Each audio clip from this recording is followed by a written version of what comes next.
Des pans entiers de la proposition de loi instituant la parité homme-femme dans l'accès aux mandats électoraux et aux fonctions électives en République gabonaise ont été évoqués au cours de ces échanges entre les honorables députés, membres de la commission ad hoc chargée d'examiner la question et leur hôte du jour, leaders politiques et acteurs de la société civile, sollicités chacun pour ce qui le concerne pour avis. C'est une loi qui est totalement alignée avec le programme Gabon Égalité. Cette loi-là vient effectivement compléter toutes les autres réformes qui ont été prises en faveur de l'égalité homme-femme en République gabonaise. C'est une grande avancée et nous saluons cette grande initiative du Parlement parce qu'en termes de réforme, c'était un aspect très important en termes d'indicateurs. Et nous croyons qu'à travers ce texte, nous allons effectivement corriger la petite...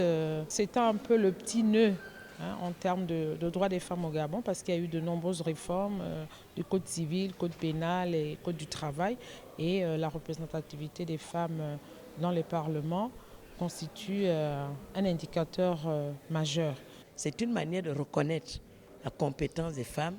C'est une manière de reconnaître que la stratégie Gabon Égalité est bien en place et qu'on continue à tout faire pour que les femmes puissent parler un langage de fonction à tous les niveaux. Instruite par l'initiateur de cette proposition de loi, cette stratégie inclusive vise à n'en point douter à extirper toute pesanteur de ce texte afin de le rendre digeste pour un plus grand nombre.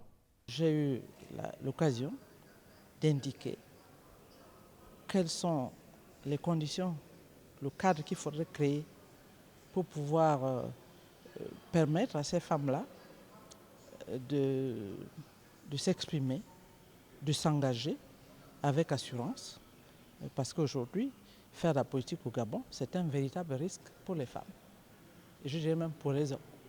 Tout simplement, féliciter l'initiative qui a été donnée par le président de l'Assemblée nationale, que nous soutenons fortement en tant que parti au pouvoir. Et nous demandons à ce que les députés puissent voter tout simplement cette loi. Dans notre analyse, nous avons demandé un champ d'application beaucoup plus large que le champ politique. Et comme je l'ai indiqué, vraiment ça va dans la droite ligne de la vision du chef de l'État qui, très tôt, lors de son premier mandat, avait déjà décrété justement cette belle destinée de la femme gabonaise. Davantage outillée et à tout prendre, la représentation nationale pourra désormais légiférer sur cette loi avec plus d'engagement, si ce n'est un peu plus de recul. Dans tous les cas, la commission en a pris acte et en débattra lors de l'examen au fond.